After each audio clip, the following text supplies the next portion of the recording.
अस्सलाम वालेकुम। हमने कॉमा के ऑलरेडी 10 रूल्स कर लिए हैं। आज हम पहले कॉमा के रूल्स को फिनिश करते हैं। देखिए, इसका जो 11th रूल है वो ये कहता है कि सेपरेट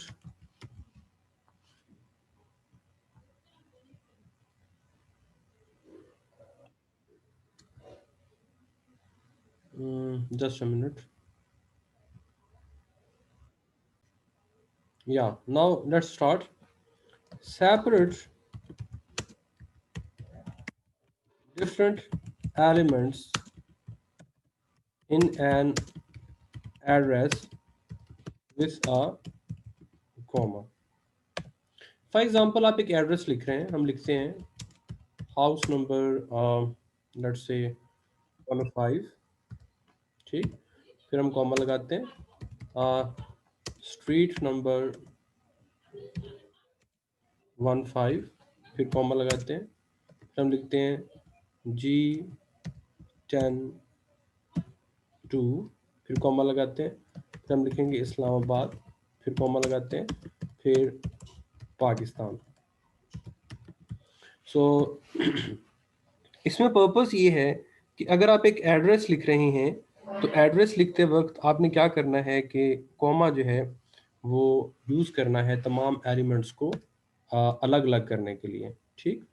उसके बाद देखें रूल नंबर 12। रूल नंबर 12 ये कहता है कि अगर आप डेट लिख रहे हैं, right, use a comma carefully in writing dates etcetera. कैसे? कुछ बातें हैं जो आपसे मैं करना चाहता हूँ। फॉर एग्जांपल, आप डेट लिखते हैं, आप कोई भी डेट लिखते हैं, आप कहते हैं जी 23 मार्च, राइट, 23 मार्च 2020। और अब यहाँ पर अगर आप आगे एक सेंटेंस कंटिन्यू करना चाहते हैं तो आप कॉमा जो है वो यहाँ पर लगाएंगे 2020 के बाद, राइट। इज मतलब आगे अब बात अपनी जो है वो जारी रखते हैं, कुछ सेंटेंस है या कुछ इस तरह से है। पॉइंट ये है कि आप यहाँ पर मंथ के बाद कॉमा नहीं लगाएंगे, ठीक। यहाँ मैं लिख भी देता हूँ, do not use a comma after a month. ये पहली बात आ गई, ठीक। अच्छा, उसके बाद अगर हम कुछ इस तरह करते हैं, मार्च 23 कॉमा लगाते हैं और 2020 लिखते हैं, तो इस तरह से सही है। यानी यूँ हम कह सकते हैं use a comma after, use a comma after date. Date के बाद डेफिनेटली आप कॉमा जो है वो लगा सकते हैं, ठीक। अच्छा, उसके बाद जो अगली बात है वो ये है कि अगर आप सपोज कर रहे हैं, आप कोई भी डेट लिख रहे हैं, जिस तरह ये लिख रहे हैं, मैं इसी को दोबारा लिखता हूँ यहाँ पे, इसको यहाँ लिखते हैं, ये यहाँ आ गई, वॉज, अच्छा 1947 कर लेते हैं यहाँ पे। 1947 was an important day in the history of Pakistan. ये मैं आपको डिफरेंट कॉमा के यूसेजेस बता रहा हूँ when it comes to writing date. तो एक तरीका ये है कि आप ईयर के बाद कॉमा लिख सकते हैं। अच्छा, सिमिलरली अगर आप ये लिख रहे हैं, मैं इसको दोबारा यहाँ पे लिखता हूँ, यानी ये चीज़, तो इसको भी आप इधर कॉमा लगाएंगे अगर आप सेंटेंस आगे कंटिन्यू कर रहे हैं, ठीक। अगर आप सेंटेंस रोक नहीं रहे हैं, आप सेंटेंस आगे चला रहे हैं, तो फिर इसी तरह अगर आप इसको ऐसे लिखना चाहें तो ये ऐसे आएगा, इस तरह से, was an important day in the history of Pakistan. तो ये कुछ चीज़ें थी जो डेट से रिलेटेड थी, डेट ईयर वगैरह लिखने से रिलेटेड थी और इम्पॉर्टेंट थी। तो मुझे लगा ये मुझे आपको बतानी चाहिए, ताकि अगर आपको कोई भी सेंटेंस आ जाता है तो उसको आप जो है वो कॉमा के साथ जो है वो यूज़ कर सकें, ठीक। आई होप सो कि ये पॉइंट जो है वो क्लियर हो गया होगा आपको कि मैं क्या बात कर रहा हूँ। ऑलराइट। अच्छा, उसके बाद rule number 13, use a comma after the group of every 3 digits from left side in big amounts. For example, हम एक अमाउंट लेते हैं जी 9, ये हमारे पास अमाउंट आ गई, ठीक। अब आपने करना ये है कि इनफैक्ट राइट साइड से, मैंने लेफ्ट साइड लिख दिया यहाँ पे, यहाँ मुझे लिखना चाहिए राइट साइड, ठीक। यहाँ आप कॉमा लगाएंगे 3 डिजिट्स, यहाँ आप कॉमा लगाएंगे 3 डिजिट, और यहाँ आप कॉमा लगाएंगे 3 डिजिट, ठीक। यानी हर 3 डिजिट्स के बाद जो है वो आपका कॉमा आना चाहिए whenever it comes to dates and all that. So this was 13th rule जो कि हमें करना चाहिए। अच्छा, एक और रूल जो बड़ा इंपॉर्टेंट है वो ये है कि use a comma after a dramatic dramatic affect है अगर आपका किसी भी सेंटेंस के अंदर, तो फिर जो है वो आप कॉमा लगा सकते हैं। फॉर एग्जांपल मैं कहता हूँ, आपने अक्सर ये वर्ड सुना होगा, well I shall respond to this very soon, I shall respond to this very soon, alright.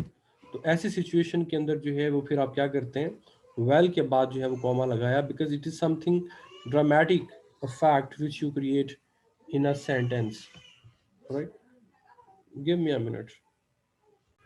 Okay, अब एक और जो पॉइंट है जो मैं आपको बताना चाहूँगा कि रिमेंबर,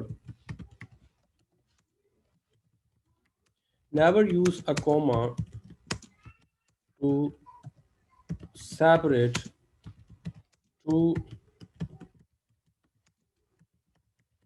इंडिपेंडेंट क्लॉजेस। ये बड़ा इंपॉर्टेंट पॉइंट है, बल्कि अगले दिन मैं ये देख रहा था फेसबुक पे, एक टीचर पढ़ा रहा था, तो उसने उस लेक्चर के अंदर 2 इंडिपेंडेंट क्लॉजेस के अंदर जो है वो कॉमा यूज़ किया हुआ था। That was very surprising for me and I pointed it out as well, ये आप क्या कर रहे हैं।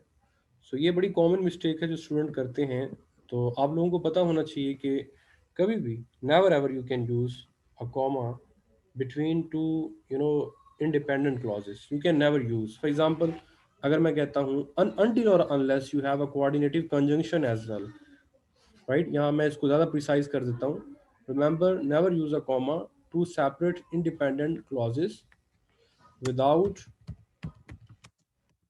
having a coordinative conjunction, ये ज़्यादा कहना मुनासिब होगा, right। अच्छा, फॉर एग्जाम्पल इंडिपेंडेंट क्लॉज कैसे हो सकते हैं, आई नो के I attempted my paper, I left the room, ठीक। तो ये गलत है, इसको आप समझें इस बात को कि कभी भी इसके बाद कॉमा नहीं आ सकता। अच्छा, एक और पॉइंट जो है वो जो आपने याद रखना है वो ये है कि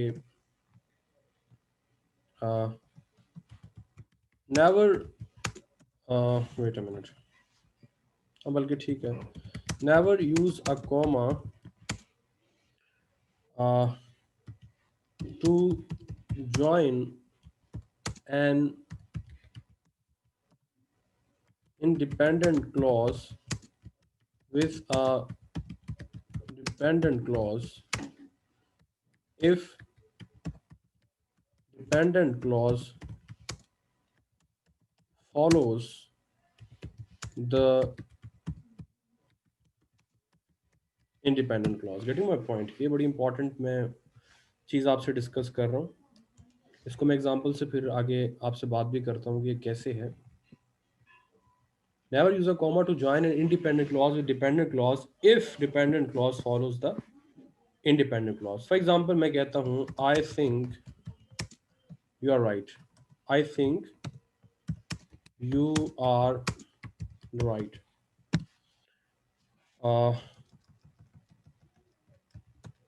ये जो कॉमा लगा हुआ है, it is also wrong insertion, wrong use of comma, that must not be used in at any cost. And I believe मेरे स्टूडेंट्स ये बात जानते हैं कि ऐसा क्यों है। आ, देखें यहाँ पर ये वाला जो क्लॉज है ये डिपेंडेंट क्लॉज है। ठीक, डिपेंडेंट क्लॉज इसलिए है कि यहाँ पर एक दैट है जो फॉर ग्रांटेड लिया गया और लिखा नहीं गया। अक्सर ऐसा होता है कि दैट नहीं भी लिखा जाता और फिर भी वो क्लॉज स्टिल इंडिपेंडेंट नहीं बनता, डिपेंडेंट ही रहता है। यानी जब हम कहते हैं ना I think you are right, तो यू आर राइट डिपेंडेंट ही है, बेशक दैट नहीं लिखा हुआ, क्योंकि दैट क्या है, दैट वहाँ पे फॉर ग्रांटेड है, यानी ये वही रहेगा दैट यू आर राइट। तो स्टूडेंट जब देखते हैं कि दैट तो है नहीं, कई सारी कन्फ्यूजन क्रिएट होती हैं उस वक्त। कुछ स्टूडेंट समझना शुरू कर देते हैं यार ये कंपाउंड सेंटेंस है, क्योंकि ये क्लॉज जो है ये तो इंडिपेंडेंट है और ये भी इंडिपेंडेंट है। कुछ इसको इस तरह से लेते हैं, यहाँ कॉमा लगा देते हैं, कोई मतलब हर किसी की अपनी मिस्टेक्स हो जाती हैं और वो चीज़ को मिस इंटरप्रेट करना शुरू कर देते हैं। तो अगर एक चीज़ अच्छे से हम क्लैरिफाई कर लें तो वो हमारी बहुत सी दीगर जो कन्फ्यूजन्स हैं उसको भी एड्रेस कर लेती है और वो हमारे जहन से जो है वो मतलब जो है वो क्लियर हो जाती हैं। तो इसलिए हम इसको जो है वो अच्छे से समझेंगे कि इसकी हकीकत क्या है। तो माय डियर स्टूडेंट्स, ये कुछ बातें थीं जो कॉमा से रिलेटेड थीं। जिस तरह कायदे आज़म के 14 रूल्स हैं ना, ऐसे ही कॉमे के 14 रूल्स हैं। सो वो जो क्वेश्चन है ना फर्स्ट ईयर में कि भाई आपने कैसे वो करना है ठीक पैराग्राफ या जो सेंटेंसेस आपको दिए जाएंगे, तो मतलब इतना भी सिंपल नहीं है कि हम बस एक जो है वो आइडिया लेंगे, तुक्का लगाएंगे और वो चीज़ें सॉर्ट आउट हो जाएंगी। हाँ देखें, ऐसा होता है सम टाइम कि मोस्ट ऑफ द टाइम क्या होता है कि टेक्स्ट की लाइंस आ रही होती हैं, आपको टेक्स्ट की लाइंस दे दी जाती हैं, चैप्टर से कोई एक पैराग्राफ उठा के दे दिया जाता है या एक कुछ 4 5 6 लाइंस दे दी जाती हैं, उनको आपने ठीक करना होता है। बट ये बात भी जहन में रखें कि बाउंड नहीं है पेपर बनाने वाला कि आपको उधर से ही दे।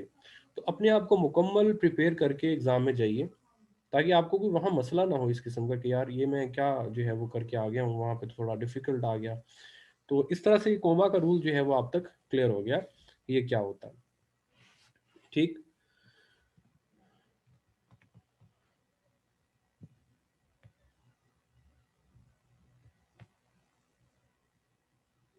अभी मैं आपके क्वेश्चन देख लेता हूँ ताकि कुछ जो क्यूरीज हैं वो भी सॉर्ट आउट हो जाएं। अच्छा, एक स्टूडेंट ने पूछा है कि सर 23 मार्च 1940 इनकरेक्ट, और उन्होंने मार्च के बाद कॉमा लगाया है। Yes sir, it is incorrect. एक और स्टूडेंट ने लिखा है सर पॉइंट्स फर्स्ट से दिखा दे, मैंने स्क्रीनशॉट। ओके, मैं शो कर देता हूँ जनाब। अच्छा, उसके बाद है जी sir why did you put comma after think to tell you people that it is wrong, इसलिए मैंने लगाया वरना नहीं आएगा। अच्छा, उसके बाद एक और स्टूडेंट, जी आप जो भी बात करना चाहते हैं मुझसे कर सकते हैं, जब तक मैं आपको एक दफ़ा पिछला इसका एक हाईलाइट दिखा देता हूँ, ताकि अगर आप इसके जो है वो लेना चाहें। ये सारे नोट्स जो हैं, फाइनल जो नोट्स आपके बन रहे हैं बुक के, उसके अंदर भी मैं इंक्लूड करूँगा। और सारे चैप्टर्स जो हैं उसके क्वेश्चन आंसर्स, उसकी exercises, grammar, parts of speech etcetera, एक मुकम्मल बुक की फॉर्म में मैं कंपाइल कर रहा हूँ, लिख रहा हूँ। Very soon it would be available, right. Okay,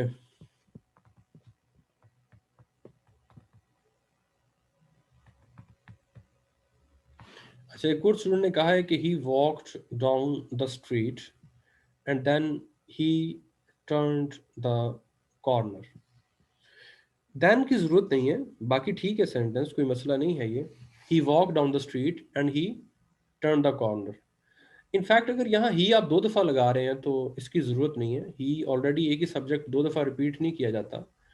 subject तब रिपीट किया जाता है कि अगर वो चेंज हो। अब फॉर एग्जांपल आप कह रहे हैं ना he walk down the street and then he turn the corner, इसकी ज़रूरत नहीं है, आप इस तरह इसको लिखें he walk down the street and turn the corner. ये तरीका इसका सही है, क्योंकि repetition of same subject is not allowed in English grammar. Okay, okay, dramatic effect की बेस्ट एग्जांपल तो यही है। वेल, एक होता है यू डबल एम, लेकिन ये इनफॉर्मल है। इनफॉर्मल डिस्कोर्स में, डायलॉग राइटिंग में ये चीज़ आती है, इनफॉर्मल में आती है, फॉर्मल में नहीं आती। तो ये ड्रामेटिक इफेक्ट्स होते हैं। वेल अलबत्ता जो है वो हो सकता है, मतलब आप किसी की स्पीच लिख रहे हैं, किसी के कहे डायलॉग्स लिख रहे हैं, तो उसमें जो है वो आ सकता है वेल। इनफैक्ट ये भी आ सकता है तब इस तरह का राइट। तो इस तरह के जो है वो हो सकते हैं। इंटरजंक्शन तो डिफरेंट चीज़ है। देखें इंटरजंक्शन जो होते हैं ना, इंटरजेक्शन तो आपके इमोशंस होते हैं। फॉर एग्जांपल आप खुशी से कहते हैं ब्रावो, और इंटरजेक्शन के बाद हमेशा एक्सक्लेमेशन आती है। बट इसमें आपके इमोशंस तो नहीं है। आप अगर कह रहे हैं वेल, इसमें कौन सा इमोशन है? कोई इमोशन नहीं है। तो आप ये नहीं कह सकते कि इंटरजेक्शन और ये इनमें कोई सिमिलैरिटी है, ये तो अलग है। इंटरजेक्शन के अंदर क्या होता है कि इंटरजेक्शन में आप कोई ऐसा वर्ड लिखते हैं, जैसे हम कहते हैं ब्रावो, वेल डन, वंडरफुल, अल्लाह, कोई ना कोई इमोशन होगा, सौरो का होगा, खुशी का होगा, कोई इस किस्म का इमोशन होगा। But when it comes to these dramatic expressions, these are not full of emotions, neutral हैं ये। बस वैसे ही आप बात करते करते न्यूट्रल अंदाज में एक बात कहते हो वेल, बट वेल से ये जाहिर नहीं हो रहा कि आप खुश हैं, सैड हैं या व्हाट्सएवर, ये ऐसी कोई इसमें बात नहीं है। सो दे आर डिफरेंट, राइट। तो ये इसमें जो है वो एक इम्पॉर्टेंट बात थी। उसके बाद नेक्स्ट जो हमारा टॉपिक है वो है फुल स्टॉप। फुल स्टॉप को ब्रिटिश इंग्लिश में पीरियड भी कहते हैं, इसको डॉट भी कहते हैं। इसके तीन नाम हैं। इन तीनों को हम बारी बारी, इनफैक्ट फुल स्टॉप ही को हम यूज़ करते हुए आगे डिस्कस करते हैं कि फुल स्टॉप जो है इसका क्या यूसेज है और वो कैसे हम जो है वो यूज़ करते हैं। अच्छा, एक स्टूडेंट ने पूछा है कि सर समटाइम एंड से पहले भी कॉमा लगता है। वो एंड से पहले कॉमा तब लगता है कि अगर एंड दो कोऑर्डिनेटिव कंजंक्शंस को ज्वाइन कर रहा हो, ठीक। अगर एंड दो कोऑर्डिनेटिव, इनफैक्ट दो कोऑर्डिनेटिव क्लॉजेस को ज्वाइन कर रहा है, दो इंडिपेंडेंट क्लॉजेस को ज्वाइन कर रहा है, तो उस वक्त एंड से पहले कॉमा डेफिनेटली लगेगा। अच्छा, फॉर एग्जांपल देखिए, मैं अगर कहता हूं कि Ali is a doctor and his father is an engineer. अब देखिए इसमें दो इंडिपेंडेंट क्लॉजेज हैं, अली इज अ डॉक्टर एक क्लॉज है, his father is an engineer दूसरा क्लॉज है, और इन दोनों को ज्वाइन कौन कर रहा है? एंड कर रहा है, तो एंड से पहले डेफिनेटली कॉमा लगेगा। लेकिन अगर एंड दो इंडिपेंडेंट क्लॉजेस को ज्वाइन नहीं कर रहा, फिर एंड से पहले कॉमा नहीं लगेगा। फॉर एग्जांपल मैं कहता हूँ you are intelligent and decent man, अब एंड से पहले कॉमा नहीं है क्योंकि इंडिपेंडेंट क्लॉजेस को ज्वाइन नहीं कर रहा। अच्छा, do we have to write comma with tag questions? कैसे, जरा मुझे एग्जांपल दें कोई, I will see, then I let you know. अच्छा देखिए, उसके बाद देखिए फुल स्टॉप, पीरियड और डॉट, ये तीन एक ही चीज़ के नाम है। इसकी हम बात करते हैं कि ये कब यूज़ जो है वो होते हैं। पहला जो इसका रूल है वो ये है कि यूज़ अ dot after declarative sentence. Declarative sentence कौन सा होता है? हर वो सेंटेंस जो आप स्टेटमेंट दे रहे होते हैं, बोल रहे होते हैं लाइफ के अंदर, ठीक, तो वो आपका डिक्लेरेटिव सेंटेंस होता है। उसके बाद आप फुल स्टॉप लगाते हैं। जैसे फॉर एग्जांपल कहते हैं, मैं कहता हूँ he is one of the nicest person, ठीक, तो ये एक डिक्लेरेटिव सेंटेंस है। तो इसके एंड पे देखें, ये मैंने डॉट लगा दिया। तो जितने भी डिक्लेरेटिव सेंटेंसेस होते हैं उनके एंड पे डॉट लगता है। और डिक्लेरेटिव सेंटेंस मुश्किल नहीं है, हर सेंटेंस डिक्लेरेटिव होता है। अगर वो फॉर एग्जांपल आप कोई स्टेटमेंट दे रहे हैं, कोई चीज़ बात कर रहे हैं, तो वो क्या होगा? डिक्लेरेटिव सेंटेंस होगा, ठीक। अच्छा, उसके बाद नेक्स्ट जो है डॉट की, नेक्स्ट एग्जांपल मैं आपको बताता हूँ।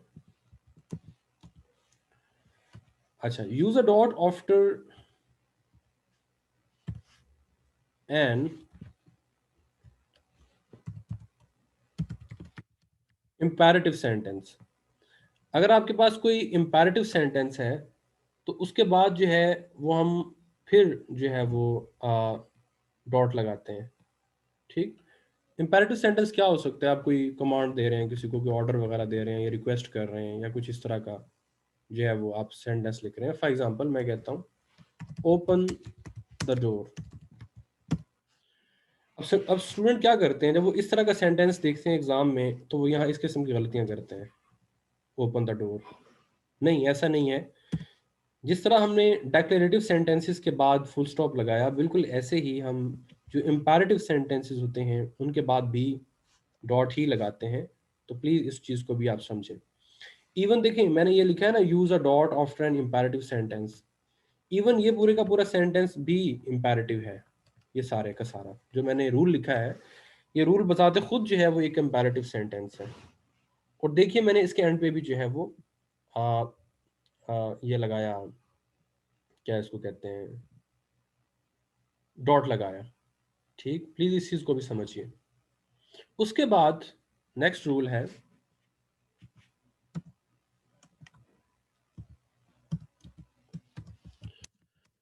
Use a dot between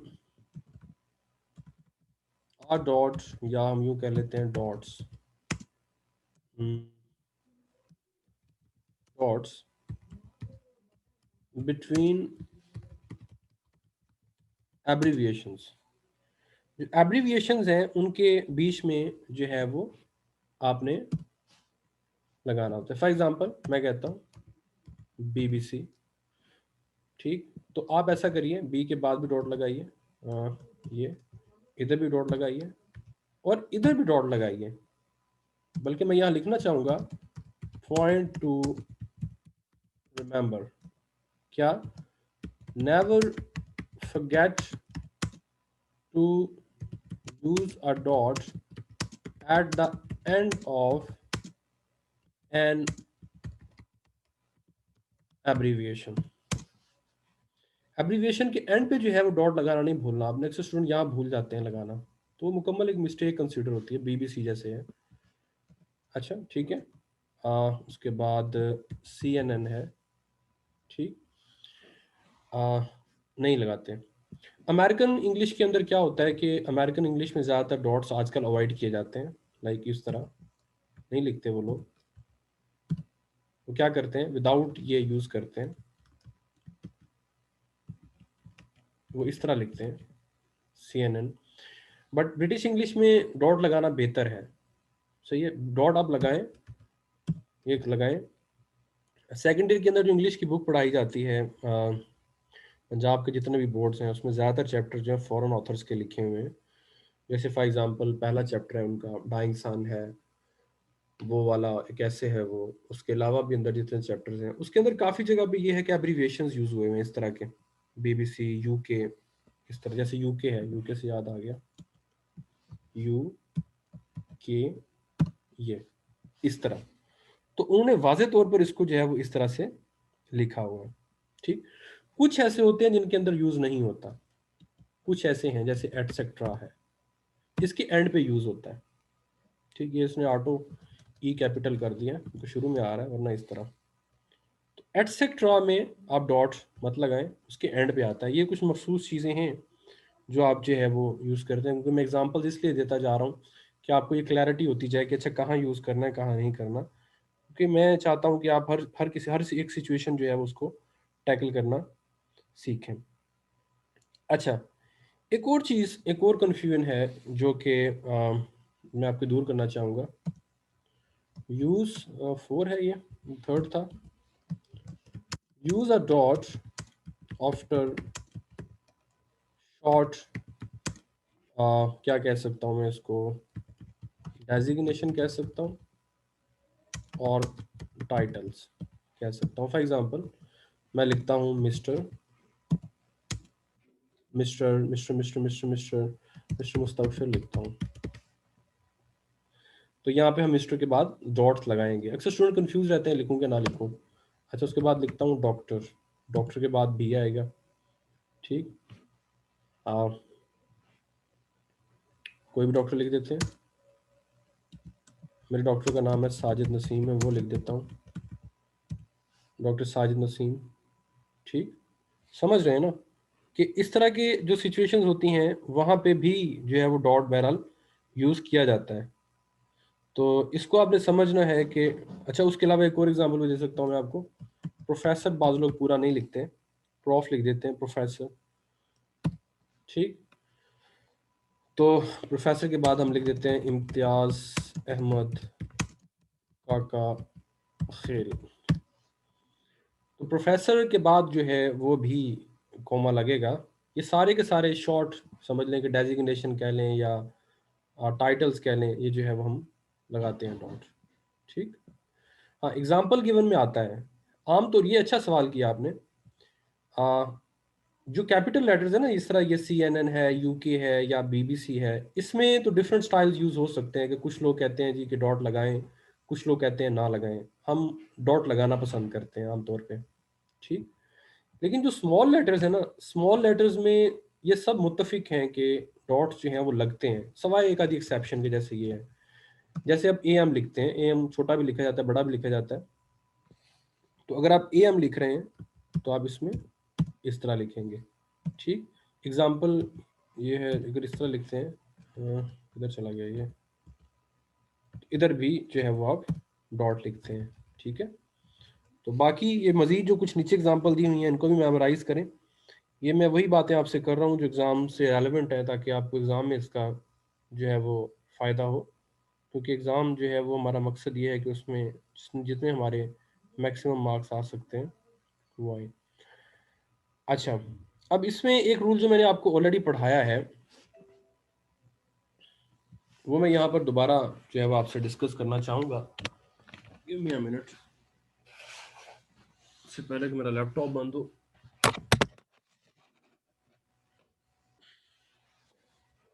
charging पे लगा लूँ।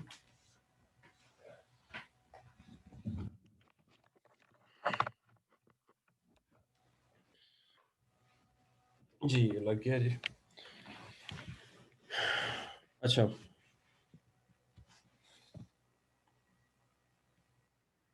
क्या कह रहा था मैं कि पॉइंट टू रिमेंबर,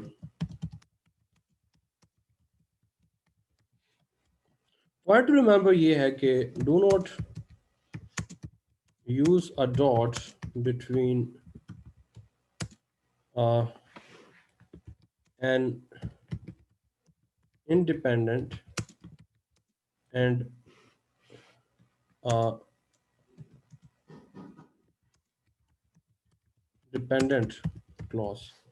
कभी भी इंडिपेंडेंट और डिपेंडेंट क्लॉज के बीच में आपने डॉट यूज नहीं करना। एंड आई होप कि ये बात जो है वो आपको बात से ही समझ आ गई होगी।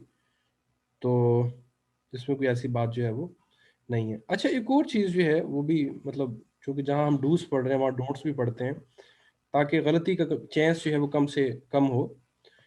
फॉर एग्जांपल मैं इसको रिमेंबर ही लिख देता हूँ।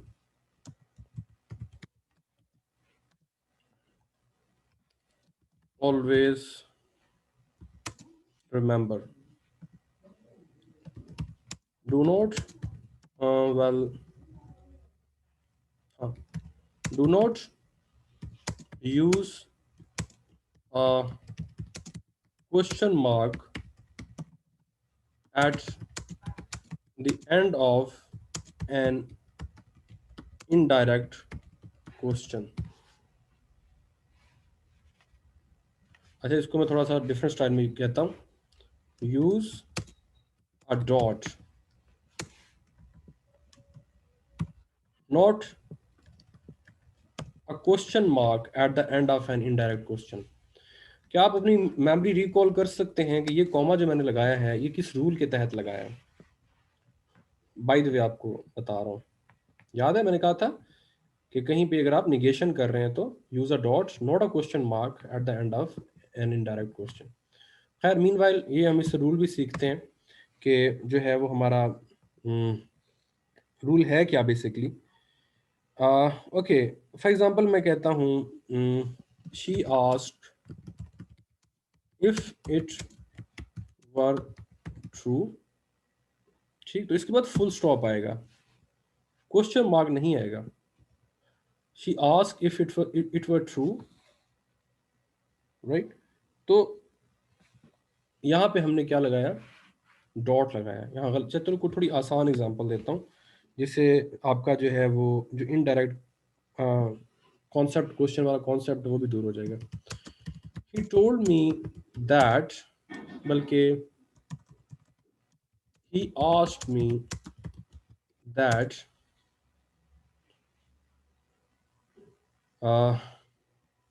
where my house is situated। देखें, इसके एंड पे मैंने डॉट यूज किया है, क्वेश्चन मार्क यूज नहीं किया। स्टूडेंट कंफ्यूज हो जाते हैं जब वो देखते हैं ना वेयर से स्टार्ट हो रहा है, वो समझते हैं कि शायद ये क्वेश्चन है, where my house is situated. देखिए ये क्वेश्चन तो है, लेकिन ये इनडायरेक्ट क्वेश्चन है। डायरेक्ट और इनडायरेक्ट क्वेश्चन में ये फर्क होता है कि उनके अंदर जो वर्ब यूज हुआ होता है ना, जैसे ये वर्ब है, ठीक है, वो सब्जेक्ट के बाद होता है। यानी इनडायरेक्ट सेंटेंसेस में हमेशा वर्ब सब्जेक्ट के बाद होता है। जैसे देखें इस सेंटेंस में सब्जेक्ट क्या है, माय हाउस है ना, माय हाउस सब्जेक्ट है इस सेंटेंस में, तो वर्ब कहाँ है, इसके बाद है, is, my house is situated. अगर ये इनडायरेक्ट क्वेश्चन ना होता, डायरेक्ट क्वेश्चन होता, तो फिर ये क्या होता, फिर वेयर के बाद इधर इज होता, ठीक, यानी सब्जेक्ट से पहले इधर ना होता, ये सब्जेक्ट है ना माय हाउस, उससे पहले होता where is my house situated. तो इस स्ट्रक्चर के अंदर जो क्वेश्चन होता है वो डायरेक्ट होता है। जो पहले वाला स्ट्रक्चर जो मैंने यहाँ लिखा वो कौन सा है, इनडायरेक्ट। और मैं क्या कह रहा हूँ कि इनडायरेक्ट क्वेश्चन के एंड पे कभी भी आप याद रखें कि क्वेश्चन मार्क नहीं आता, बल्कि डॉट आता है। तो I hope, rather I believe कि आप यहाँ पर जो है वो डेफिनेटली कॉमा यूज, जो डॉट है वो यूज करेंगे। ठीक है जी, यहाँ तक अगर कोई कंफ्यूजन है तो मुझे आप बताएं। अच्छा, एक और जो है वो पॉइंट मेरे जहन में आया है, वो भी मैं आपको बताता हूँ। Point two remember, point two remember क्या है, let me address that point because I feel it is also an important point for your learning. वो पॉइंट ये है कि कभी भी आपने दो पीरियड्स नहीं लगाने किसी एक सेंटेंस के अंदर। यानी मैं कह सकता हूँ never use to dots at the end of any sentence. कुछ स्टूडेंट्स को आदत होती है इनफॉर्मली वो एक की बजाय दो डॉट्स लगा देते हैं, खास तौर पर कुछ ऐसे एक्सप्रेशन जब होते हैं, जब जब एब्रीविएशंस यूज हो रहे हो, तो उस सूरत में वो थोड़े जज्बाती हो जाते हैं और एंड पे जो है वो इस तरह की हरकत करते हैं। फॉर एग्जांपल मैं कहता हूँ सेंटेंस है आई नीड अ पेन। चलो आप पेन नहीं करते, कोई डिफरेंट एग्जांपल ले लेते हैं। मैं कहता हूँ आई नीड ब्रेड, चीज, मिल्क, ऑलराइट, एटसेट्रा। ये देखें, ये गलती है। एटसेट्रा के बाद देखिए दो डॉट लगे हैं और उनके नज़दीक ये मैटर नहीं करता मैंने एक लगाया या दो लगाया, लेकिन नहीं, ये मैटर करता है। इस डॉट की बहुत वैल्यू है, आप इसको कैसे मिसयूज कर सकते हैं। तो इधर देखें, इसको आप दो यूज नहीं करेंगे, ठीक है। तो ये क्या है, ये गलत है, ये ठीक नहीं है। करेक्ट क्या होगा, करेक्ट ये वाला सेंटेंस होगा जो मैं अभी लिखने लगा हूं, ये वाला जो है ये करेक्ट है, ठीक है, ऊपर वाला करेक्ट नहीं है। तो ये एक और मिस्टेक्स थी जो स्टूडेंट्स जो है वो समटाइम कर लेते हैं कि दो डॉट्स जो है वो लगाने वाली गलती। ओके,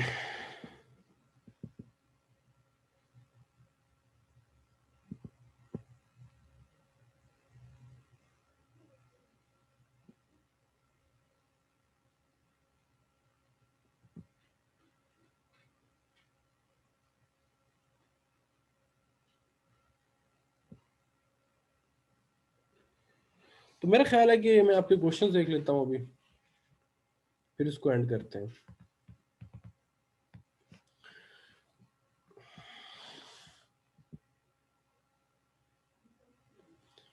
सर 3-4 डॉट्स यूज करें तो एंड पे एंड पे आप सिर्फ एलिप्सिस की शक्ल में थी।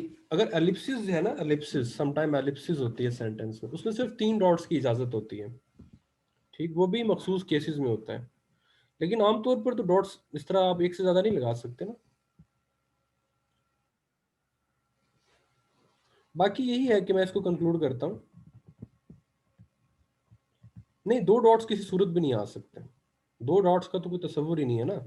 कंजक्टिव 2 डॉट्स नहीं आ सकते, ये चीज आप जहन में रखें।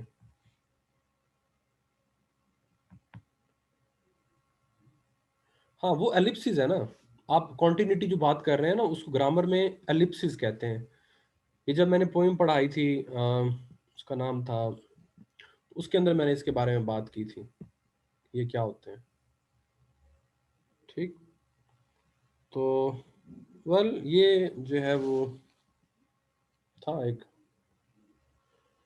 अब इसमें कंक्लूड करता हूँ। देखें, जो इसमें कुछ क्रूशियल बातें थी वो मैं एक दफ़ा रिपीट कर देता हूँ।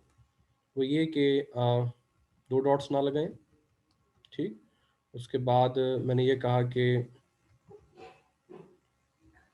इनडायरेक्ट क्वेश्चन के एंड पे इंट्रोगेटिव नहीं आएगा, डॉट आएगा। ठीक, इंडिपेंडेंट और डिपेंडेंट क्लॉज के बीच में डॉट कभी नहीं आएगा। शॉर्ट टाइटल्स डेजिग्नेशन के बाद डॉट आएगा। एब्रीविएशन में मैं आपको यहाँ पर एक बार फिर बता दूँ कि ऐसे भी लिखा जाता है। ठीक है, ये भी ठीक है, गलत नहीं है ये। यूके भी ठीक है, ऐसे भी लिखा जाता है। नोबडी वुड से यूके दे ये गलत है। मॉडर्न जो ये अमेरिकन है ना, अमेरिकन, ये इंग्लिश में खासी मैनिपुलेशंस करते रहते हैं, तो उनके यहाँ ये बड़ा स्टैब्लिश्ड है इस तरह का स्ट्रक्चर। ठीक, और आहिस्ता आहिस्ता as a matter of fact England के अंदर भी ये स्टैब्लिश हो रहा है, यानी ये वाला स्ट्रक्चर। वो भी इस चीज़ को आहिस्ता आहिस्ता साइड लाइन लगा रहे हैं। लेकिन अभी जो कॉन्वेंशनली स्पीकिंग हम बात करें, उसमें डॉट्स जो हैं वो बहरहाल यूज़ होते हैं। लेकिन मेरी नज़र में ये दोनों करेक्ट हैं as far as your exams are concern. You can go with both, no problem in it. अच्छा, उसके बाद ये है एंड वाला डॉट आपने नहीं भूलना, जिस तरह ये मैंने कहा था। ठीक, और बाकी ये कुछ इसके यूसेजेस थे जो आप लोगों के सामने मैंने रखे। आई होप सो कि this lecture would also be fruitful for you.